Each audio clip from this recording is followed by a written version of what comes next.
but we can go ahead and kick off webinar 3. I can't believe it's already here. But again, thank you for those of you joining us. We are going to be talking about how to evaluate top talent today. So strategies for making effective hiring decisions. I know a few of you have been with us previously, but just as a reminder, I'll kind of give you an intro to who I am, and then I will have Paul intro himself as well. But my name is Sam. I'm the Director of Talent Acquisition Services here at Amplify People. I have over 15 years in the talent space. Joined Amplify People earlier this year. It was launched last year in 2023 as the one-stop talent solution for the CI industry. And it was really born out of years of optimizing hiring strategies for one Firefly, and was created to serve the industry's toughest talent challenges. So that's really like the elevator intro to who I am. And Paul, I'll let you kind of kick us off here.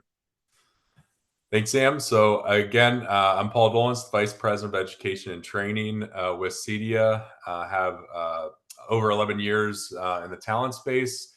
I have been with CEDIA since the end of April. Just a little bit about CEDIA. So we are the Smart Home Professional Trade Association, founded in 1989. We have over 30,000 CEDIA members globally in 80 countries. And with CEDIA, there's no shortage of content or resources available. We provide education, certifications, standards, advocacy, anything related to the smart home industry, and growing. Absolutely. Absolutely. Thank you, Paul, for that introduction to yourself and to CEDIA. And so just to kind of review for everyone what is on today's agenda, we are going to be talking about defining your end goals, creating a structured process, looking beyond the resume, and asking tough questions. And so what you'll receive after this webinar is over is you're going to receive a copy of the webinar recording. And you're also going to receive examples of evaluation questions, how to uncover a candidate story. So that should be really, really helpful. And then just a review. I know some of you are new, some of you have joined us previously, but what we covered in webinars 1 and 2 was how to attract and find top talent. So how to position your brand and culture to attract the right fit candidates, and where to strategically find candidates online and in person. And if you did not have a chance to join us previously and would love to watch either of those, you can watch them on demand using that QR code right there. But for those of you that were with us previously, you know, one thing we like to do is get started with a poll. So today's poll is, how many people do you include in your current evaluation process for candidates? And so I know we're going to kick that off here in a moment. You should be able to make some selections shortly. There we go. It's a great question. Thank you. Yeah, I agree. It's, you know, everybody brings something different and everybody has a different approach. So it's interesting to kind of see how people respond. All right, we'll give it another moment here. Very nice. So the 0 people are including one person, just one person, which is really interesting to see and nice to see. It looks like a majority of 2 to 4 people involved in that process, with a few of you at that 4+. So very nice. I appreciate you all kind of sharing where you are. And I think as we go through this, we'll learn some different tips and tricks on how to either solidify your process, enhance it, or maybe make a change. So with that being said, one thing that I do want to remind everybody as we go through this conversation is a resume that is 75% interesting is worth a conversation. If you're on the fence, the answer is yes, is kind of a catchy way to remember that. You never know where you can uncover fantastic talent. You never know what a conversation will come. And later we're going to dive into candidate stories. You'll never know the complete picture of a candidate based just on their resume. So if there's enough to grab your attention, there's enough to have a conversation. And with that being said, I'd love to kind of dive into some of the meat of the program today. Paul, I'm going to kick it over to you. Great. Absolutely. Thanks, Sam. So this portion is defining your end goals, and we're going to take time really looking at it from start to finish. I think what I have seen, and Sam could agree, is usually when there's a need or to hire an individual for a position, it's sometimes kind of a short fix. It's like put the band-aid on and let's see where it goes. So really what we need to look at is looking at the bigger picture of, are we looking for to fill a skill gap? What are some future vacancies that might arise? Business growth as the company grows, what's the sustainable growth or people that we need to fulfill the job that we have at hand. So the other thing is also, as you're working on the growth, putting that in the job description would help the candidate who applies to understand where you as a company want to grow, where you want to go, because ultimately, and we'll talk about this later, it's that individual who's applying may also feel the same way as you do with the growth plan for your company. So just some suggestions there.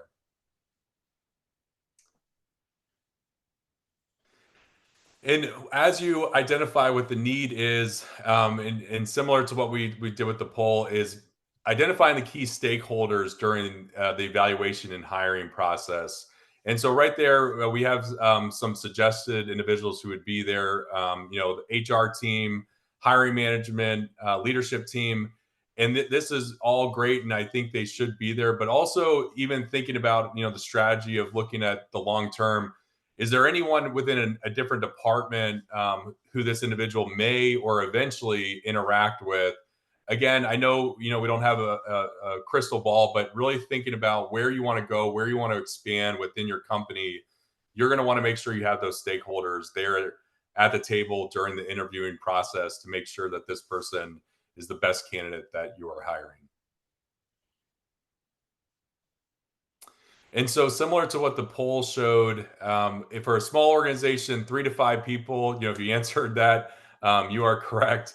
And making sure that those individuals, each of those individuals within that group, have time to interact with the candidate, to be able to get to know the individual. And like I said earlier, that may change too of who you have in the hiring process. So, for example, if you're looking to hire an events role or outreach, you may want to bring in your marketing department, because again, that's going to play a hand in getting your messaging out, even though they're going to be working on events and outreach. So it may change, but the rule of thumb for a small organization, 3 to 5 would be a great amount.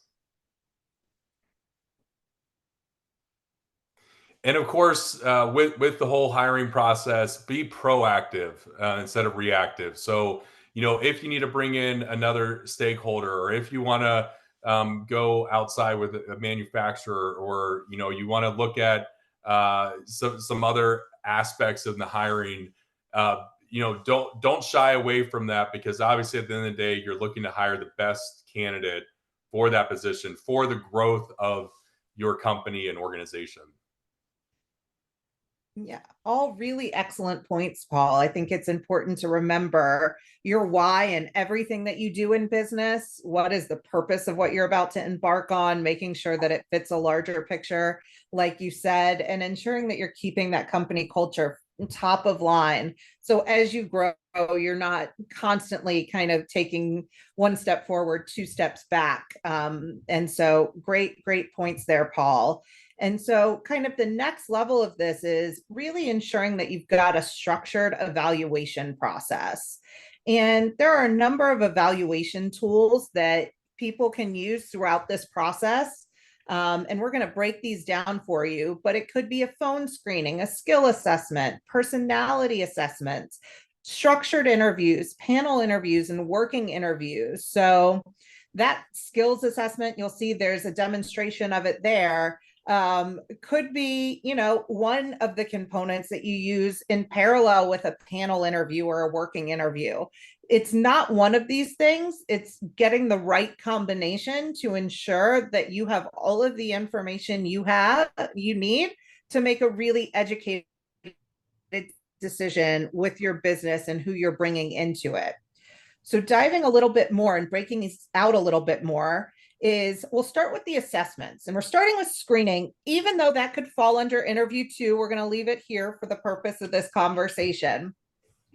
A screening is really your first introduction to communicating with a candidate. So this is going to be a brief, typically 15-minute phone screen. And this isn't typically going to be conducted on camera or in person. It's just 15 minutes. And really what you want to derive from this conversation is, do they have a basic understanding of what the requirements are for this role, what the qualifications are for this role, and do they align with those? And you do that with really high level conversation. Basically, do they know what they put on their resume? If they're asked about a specific job, are they knowledgeable enough? And is their communication style something that you can really gravitate towards and see a part of your organization? And this is done by either an external talent partner or an internal member of your team, whether it's an owner, a hiring manager, or an HR team member. Another one of those assessments that can be utilized is a personality assessment. And there's a number of them you can find on the web. There's a variety of different ways to go with this, but it's really a questionnaire designed to measure traits and behavioral tendencies. This will really be a key indicator of cultural fit and communication style. Is this somebody that you could see adding value to your organization and that would fit in personality wise? And it's going to be those same team members, that same who, that can be responsible for the entire assessment stage you'll see there. And then this third type of assessment we'll talk about is the skills assessment. This is task or test designed to evaluate specific job-related skills. Again, this can be something that you've developed in-house, if you've developed certain kind of multiple choice or tests that you like to run candidates through. It can be something really proprietary to you, or there are a variety of options that you can find through third-party vendors that have developed some skills assessment to really test the proficiency in technical or role-specific skill requirements. And so those are three different types of assessments you can have in your toolkit as you're going through trying to evaluate talent. And then the other part of this is going to be the actual interview style that you choose. And again, this can be a combination of any of these things. So a structured interview is going to be that formal interview. So that's going to be a predetermined set of questions asked in an order across the board to anybody that interviews for the role that you're hiring for. So that's going to be consistency in evaluating all candidates based on a specific set of criteria. And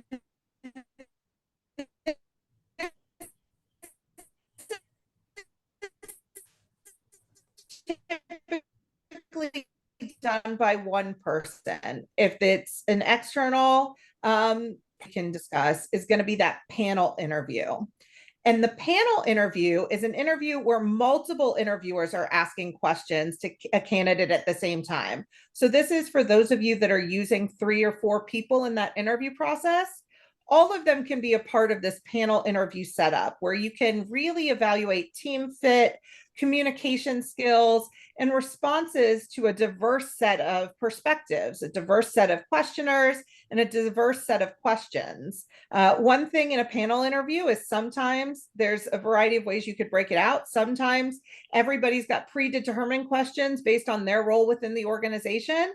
And other times it's really more conversational, trying to evaluate how this person would be able to fit in with the overall structure that you have developed. So there's multiple ways you can do that panel interview as well. The third type is something that's kind of new, and that's going to be a working interview. This is going to be where you bring a candidate in on site specifically for something like a technician role. This is beneficial, and they perform those tasks hand in hand with your team. During that working interview, you would be setting them up as an independent contractor for a couple of days or a week. And this is really your last kind of opportunity to get real life information, real-time performance evaluation, real understanding of their technical skills beyond what they're telling you. You can actually see it and it becomes tangible. So it may be a combination, just to review, of a panel interview, a working interview, and a skills event, or a working interview, a structured interview, and a personality assessment. Whatever you find is the combination that brings you the most success is absolutely what you should do for your organization. But any of these are tools in your toolkit that you can pull out. And again, it could vary by role. So that's just something to be mindful of. And so I want to run through a couple of evaluation tips. One thing that I like to tell everybody is you want to develop a set of standardized questions to assess for skill and cultural fit. So it is across the board. You want to make sure that you're being fair and giving an opportunity to everybody that you choose to interview. So having that set of questions. So if you were out sick one day, somebody could, in theory, step in and conduct that interview on your behalf, and it would be seamless, is really, really important. So you've got that criteria that you are evaluating each candidate against the actual role, and you can have a little bit of compare and contrast in that way. Another thing that's really critical is to avoid using boilerplate questions from Google. So you want to tailor those to uncover what you really want to know. A little kind of cheat code or trick is going to be to upload your job description into ChatGPT, and you can prompt it for recommendations based on the role and the stated goals. What would you ask in this interview? And you'll see there's some examples of that right there to the right. And then some additional evaluation tips that I like to run through are: make sure you're documenting responses in a way that will help you make an informed decision upon review. Something that you can go back to. Even if you're only interviewing 2 or 3 candidates, by the time you're done with that second conversation, it can start to get blurry. Did candidate A say this? Did candidate B say this? So make sure that you're documenting it, whether it's asking the candidate if it's okay for it to be recorded, using some sort of AI tool, or taking handwritten notes works just as well. But something that can be documented that you can go back and you don't get kind of lost in all of the conversations. You want to save the responses from candidates you like, even if they're not the right fit for this role, or maybe they've taken another job and they're not available to join your team. Saving those responses over time will help you kind of build up a bank to create a guide of what you should go out and target. And equally important is saving the responses from candidates that you don't like, to identify patterns and trends, and you can avoid those kind of as you move forward. And so one thing that I caution everybody, because it's easy to fall into this trap, you can learn everything you need to know over the phone. Meet with every candidate face to face, whether it's in person or over video. It is remarkably important for you to be able to evaluate all those nonverbal communication skills that somebody has. And so that face to face interaction cannot, no matter what assessment you give, it cannot be beat. That's definitely vital. And then I think, Paul, you were going to talk about kind of the next phase of this. Yeah, great, Sam. That wonderful ideas. I love that working interview suggestion. That's great. So obviously, once you get the resumes and the applications, one thing that the group could look at is looking behind the resume. And what we mean by that is many skills are teachable. So actually, I just other week had a training on emotional intelligence, which I know is kind of a popular buzzword or characteristic that's out there, and it's a teachable skill, a very important skill. So many skills, even if they don't have everything in the job description, keep in mind that you can teach those skills to those individuals. But really at the heart of it, what you're looking for as a candidate, and Sam touched upon that they value your vision, your mission, culture, with the panel, with the group that's interviewing the individual. You want to make sure that they will fit, they believe in the mission and the cause of the company and the organization. Because if they don't, obviously down the road, that may be a problem. But keep in mind that any of the skills that they may not have they're teachable, and you're just making sure that they're a good fit for the task at hand. And so just some things to think about as you're looking at the resume. Again, when we look at the resume, kind of what Sam was saying, when we look at boilerplate questions, you're looking at education, certifications, how long have they been in and out? Those are all great things to keep in mind, but you really want to get to know that individual. So, some questions that you can ask the individual is, why are they interested in this role? Or even look at the bottom, why are they looking into this role? What are they hoping to get out or motivate them in this position?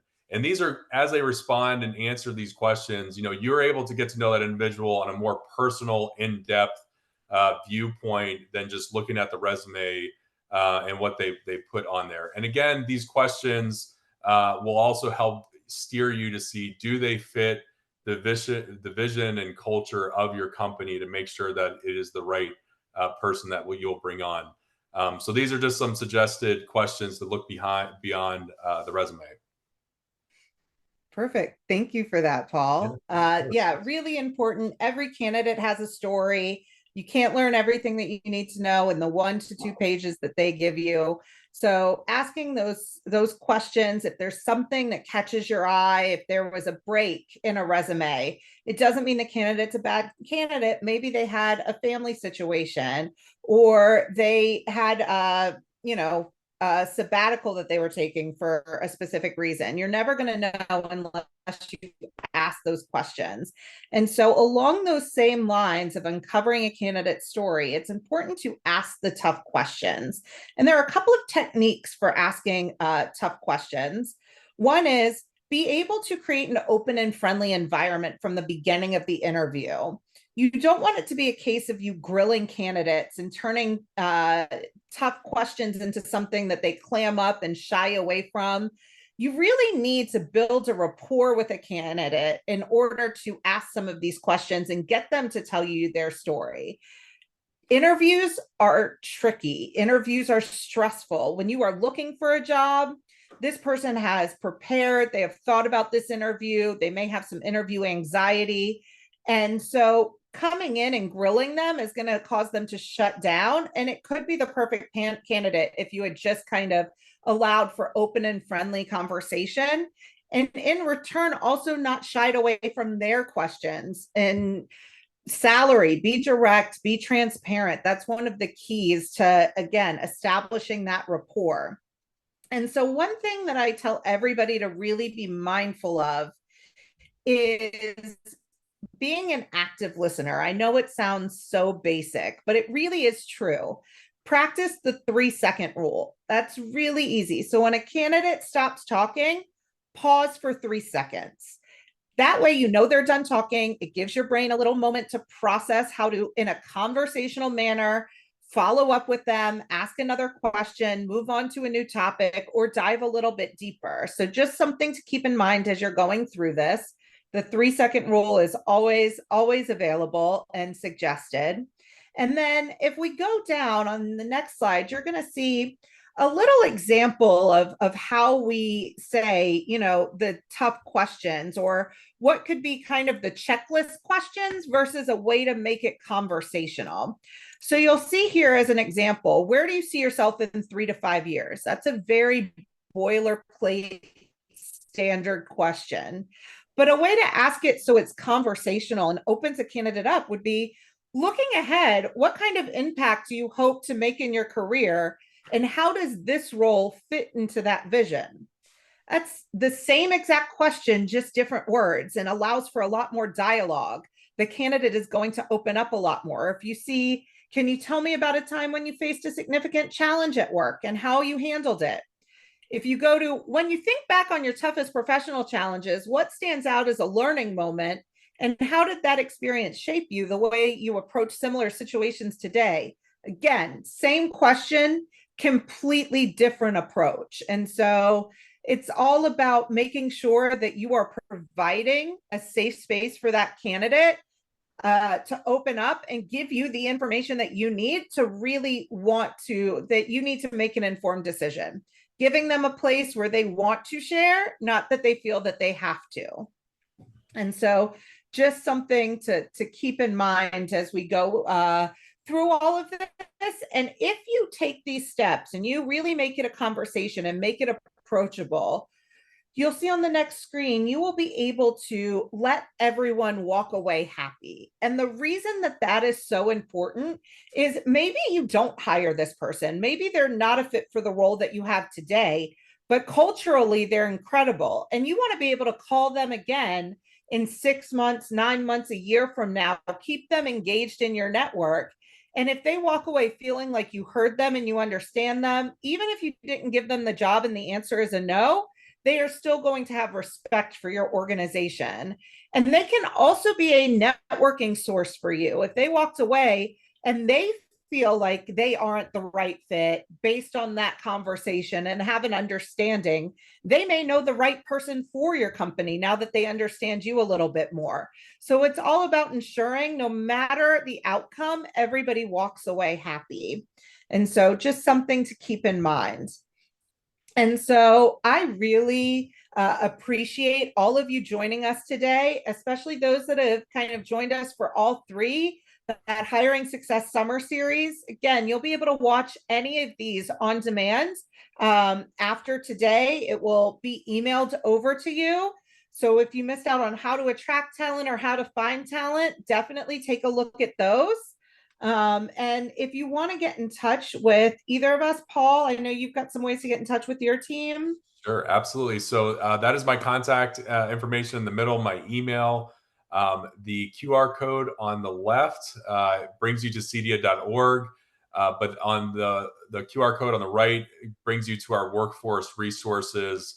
The smart home professionals, integrators. How you can learn more in our initiative as we're working to retain and recruit top talent in this growing industry. Perfect. Thank you so much, Paul. I appreciate that. And if you have any questions that I can assist with, do not hesitate to reach out to Amplify People. You can speak with a member of the team. You'll see that contact information there. You can follow us on LinkedIn, or you can explore the Amplify People component of the website right there.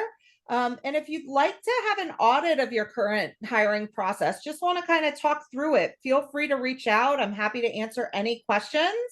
And I really appreciate everybody joining us today. I know there's some questions. I think Rebecca from the One Firefly team here is here and is going to kind of walk us through a few questions that you all had, and we'll do our best to answer them. I am. Thank you, everybody. And if anyone has more questions, please feel free to drop them in the Q&A section. We'll hang around for a few minutes to answer anything. And if you do have to drop again, we will be sending this out to everyone tomorrow, so you can see them there. So we had a great question come in. Going back, Sam, you talked about a working interview. What is the legal setup for a working interview? What is the right way to pay these candidates during that? Absolutely. Great question. So it's going to be a little bit different in every state, but at the baseline, you do have to pay somebody. It would be treated the same as a 1099 contractor. So it would be a contract agreement for a set price for a set number of days for them to come in and actually perform work. So independent contractor laws in your state or what you want to abide by for that working interview. Great question. Yeah, awesome. We had another good one come in that feels really relevant for today's digital age, but should I look at a candidate's social media profiles during the evaluation process?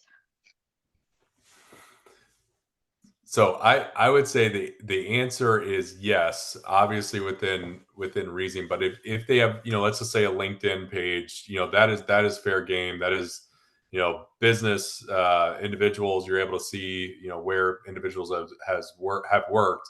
So the answer would be yes. Sam, do you want to elaborate or have any take on that as well?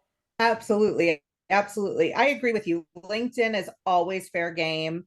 I do know that I've partnered with people in the past who have checked public social media. So if somebody has their profile on any social media platform set to public, there is no harm in checking it. What you want to avoid is becoming a private investigator.